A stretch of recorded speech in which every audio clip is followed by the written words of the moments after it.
I never thought one person could drain you of everything. Your money, your trust, your sense of worth. Until I met her. You know how people say love makes you blind? Well, I wasn't just blind. I was walking straight into a storm with my eyes shut, smiling, thinking I'd found forever.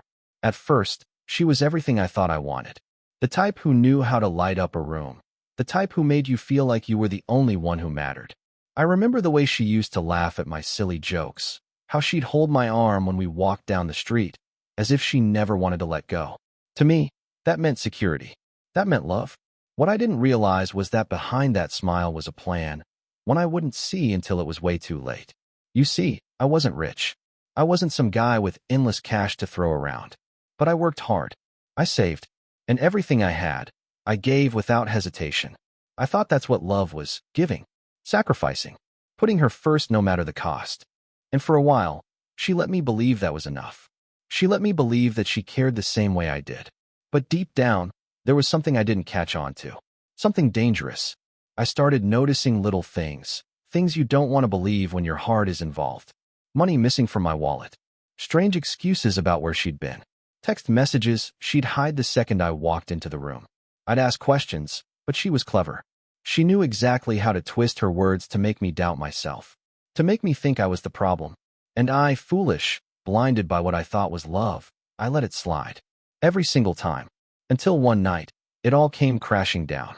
I still remember that silence in the house, the kind that doesn't feel peaceful but heavy, almost warning you that something is wrong. And when I opened the drawer where I kept the money I'd been saving for years, money meant for a dream I'd worked my whole life for, it was gone. Every single dollar.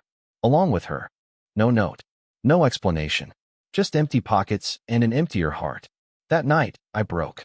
I sat there staring at nothing, wondering how I could have been so blind. Wondering how someone who said they loved me could vanish with everything I had. And yet, life has this strange way of weaving pain with fate. Because what happened next, I never saw coming. It started with a knock at my door, and standing there wasn't her. It was her sister. When I opened the door that night, my heart skipped a beat. For a moment, I thought she had come back, the woman who had taken everything from me. But instead, it was her sister. I'd only met her a handful of times, mostly in passing, quick hellos at family gatherings. She was quieter, softer in her way, nothing like the whirlwind of charm her sister carried around like a weapon. She looked at me with eyes that seemed to know more than they should, as if she'd been expecting this exact moment. There was a hesitation in her stance, like she wasn't sure if she should even be there, but she didn't walk away. She asked if she could come in. And though my body screamed to shut everyone connected to her out of my life forever, I found myself stepping aside. We sat down in my living room, silence heavy between us. She glanced at the empty drawer I hadn't bothered to close, the one that made it clear what had happened. She didn't ask questions, she already knew. Instead, she sighed, as if carrying a weight of her own. That's when she told me something that twisted the knife deeper. This wasn't the first time her sister had done something like this. I wasn't the first. Her words hit me harder than I expected. On one hand, there was relief. Confirmation that I wasn't crazy, that I hadn't imagined the lies, the betrayal. On the other hand, there was this deep sting of humiliation. I was just another name on a list of people her sister had used and discarded. The sister, let's call her Emily, wasn't there to defend her. In fact, she looked ashamed, almost as if she felt responsible for the mess her sister had left behind. She admitted she'd tried to warn her before, tried to stop her, but no one ever believed her because her sister was just that convincing. And me? I didn't want to hear it at the time. I didn't want to see the truth. Emily stayed a while that night, talking less about her sister and more about me. She asked how I was holding up, though the answer was obvious. She asked about my plans, the dreams I had before everything was stolen. And for the first time in weeks, I felt like someone actually cared, not about what I could give, but about what I had lost. But here's where things got complicated. The more we talked, the more I realized Emily wasn't just there out of pity. There was something in the way she listened, the way her eyes softened when I spoke, that made me feel seen in a way her sister never had. And that terrified me, because how could I possibly let myself feel anything for the sister of the woman who had destroyed me? And yet, as the night went on, I couldn't shake the thought that maybe fate had put Emily at my door for a reason. But reasons have consequences. and hers was about to unravel everything. The days after Emily showed up were a blur. She started checking in on me, first with small things, dropping by with food, asking if I'd slept, making sure I wasn't drowning in the mess her sister left behind. At first, I told myself it was just kindness, maybe guilt. But the more time we spent together, the more complicated everything became. I couldn't ignore the feelings sneaking up on me. Every laugh we shared, every quiet moment when she'd look at me like I wasn't broken, it chipped away at the walls I was trying so hard to rebuild. But with every smile, there was also this shadow hanging over me. She wasn't just Emily. She was her sister. The same bloodline. The same last name that now tasted bitter in my mouth. I remember one evening, we sat on the porch watching the sun dip below the trees. Emily told me stories about their childhood, how different they'd been, how her sister always chased attention while she tried to stay invisible. She laughed softly, but her eyes carried sadness, as if she'd been living in her sister's shadow all her life. And in that moment, I saw her not just as the sister of the woman who betrayed me, but as someone who was hurting in her own way. That realization scared me, because suddenly, I wasn't just fighting the emptiness left behind. I was fighting something new, something dangerous. What would people think if they saw us together? What would she think if she ever came back and found out? And more than that, could I really trust Emily? Or was this some twisted continuation of the game her sister had started? The conflict tore at me. My heart wanted to believe Emily was different, that her kindness was real. But my mind replayed the betrayal over and over again, whispering warnings I couldn't ignore. I didn't want to be fooled a second time. I didn't want to fall for the same trap. Only this time with someone who shared her face, her history, her blood. One night, as Emily was leaving, she paused at the door. Her voice was low, almost trembling, when she said, "There's something I haven't told you yet." My stomach sank, and before I could ask what she meant, she walked out into the night, leaving me with 100 questions and no answers. That night, after Emily left those haunting words hanging in the air, I barely slept. My mind kept circling back to her trembling voice, the way her eyes avoided mine just before she walked away. "There's something I haven't told you yet." The phrase looped over and over in my head until it felt like it was echoing through the walls. What could she possibly mean?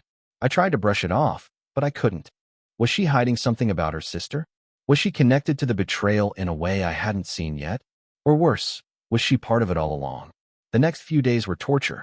Emily avoided me, answering texts with short replies, skipping her usual visits. The distance felt unnatural, like she was pulling back just when I needed clarity most. And with every unanswered question, I spiraled deeper into doubt. Then, just when I thought she might disappear completely, she showed up again. It was late, past midnight. A soft knock at my door jolted me awake, and when I opened it, there she was, her face pale, her hands shaking. She didn't wait for me to invite her in this time. She slipped past me and stood in the middle of the room like she was about to confess to a crime. "I shouldn't be here," she whispered. "But you deserve the truth." Her words sent a chill down my spine. She sat down, clutching her bag like it was the only thing holding her together. I wanted to push, to demand answers, but something in her expression told me I had to let her speak in her own time. She started by saying she hadn't told me everything about the night her sister disappeared, that she knew more than she let on. My chest tightened. For weeks, I had replayed that night in my head, trying to figure out why it happened, how I'd missed the signs. And now here she was, suggesting that she held the missing piece. Her voice cracked as she admitted she'd been carrying this secret for too long. "If I tell you," she said, "everything will change between us." The room felt smaller. My pulse hammered in my ears. She looked at me like she was both terrified of losing me and desperate to finally let go of the burden. I leaned forward, every nerve in my body straining. "Emily, what is it?" She opened her mouth, her lips trembling, but then, just as the words were about to spill out, her phone buzzed loudly on the table. She froze. I glanced at the screen. A name flashed across it. It was her sister. And suddenly, everything I thought I knew about that night, about Emily, about the betrayal, it all shifted into question. The name glowing on Emily's phone froze us both in place. My chest tightened. After weeks of silence, after vanishing with everything I had, she was suddenly reaching out. But Emily's reaction wasn't what I expected. Her face turned ghostly pale, her hands trembling as she fumbled to silence the call. "She knows I'm here," Emily whispered, her voice breaking. Those words punched the air from my lungs. "What do you mean she knows?" Emily finally looked me dead in the eyes, her expression raw, terrified. "She's been watching us this whole time." My stomach dropped. The gifts Emily brought, the late-night visits, the quiet moments on the porch, none of it had been hidden. None of it had been safe. Her sister had seen it all. And suddenly, it wasn't just about betrayal or stolen money anymore. It was about revenge. Emily clutched my arm, her voice shaking. "She's not finished with you. With us.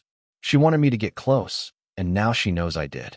The room spun as her phone buzzed again, the same name lighting up the screen. And that's when I realized the real game hadn't even started yet. The second call rang through the silence like a warning bell. My heart pounded as Emily finally answered, her voice shaking as she whispered a trembling hello. I leaned closer, straining to catch every word, but her sister's voice was sharp enough to cut through the distance. "I see you've made yourself comfortable," she sneered. Funny how quickly loyalty shifts. Emily's eyes filled with tears, but her voice hardened. "You don't get to control me anymore. Not him, not me." There was a pause on the line, the kind that drips with venom.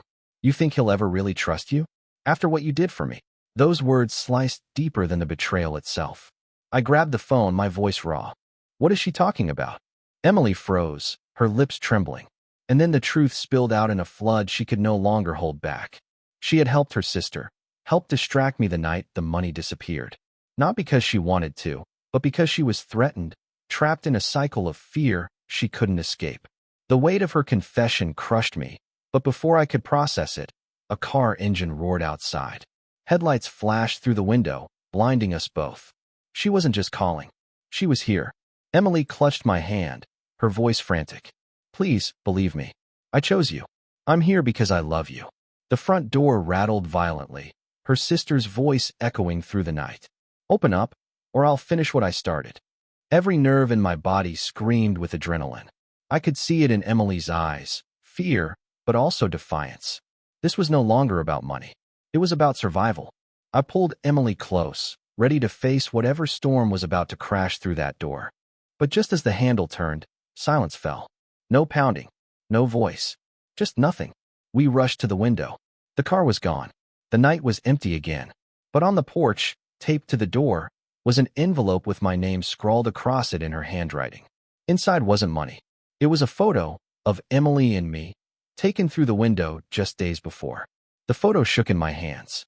My face, Emily's face. We looked peaceful, even happy, but the fact that it was taken without us knowing made my stomach turn. She'd been closer than we thought, watching us not from a distance, but from the shadows of our own lives. Emily sank onto the couch, covering her mouth with trembling hands. I sat beside her, the silence between us loud enough to drown out every thought. She finally whispered, "I told you she wouldn't let go. She's always needed to have control, over me, over everyone." For a moment, I didn't know what to say. The betrayal from before burned fresh in my chest, and Emily's confession about helping her sister still stung.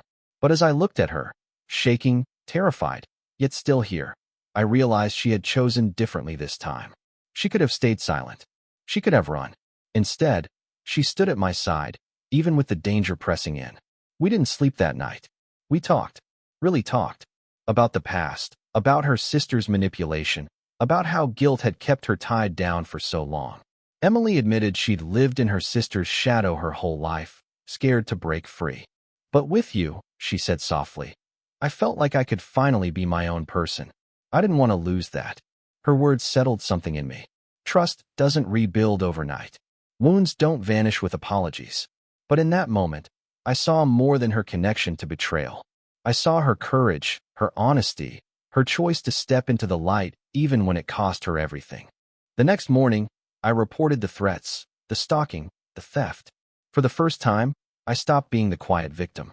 Emily stood beside me through it all, her own name on the record, her own past finally exposed. It wasn't easy, and the fear didn't vanish overnight, but we chose not to let her sister dictate our lives anymore. Weeks passed. The silence became less threatening. The shadows outside the window stopped feeling like eyes watching us. Life slowly rebuilt itself. Not perfectly, not without scars, but stronger than before. One evening, sitting on the same porch where Emily had once shared her stories of childhood, I looked at her and realized something I never expected. Sometimes love doesn't arrive in the form you imagined. Sometimes it comes through the ashes of betrayal, through someone who understands your broken pieces because they've been broken too. She left me with empty pockets, yes. She stripped me of trust, of savings, of the person I thought I was. But Emily, she filled something deeper than pockets. She filled my heart. And if there's one thing I've learned, it's this. Love built from honesty, even the painful kind, will always be stronger than love built on lies.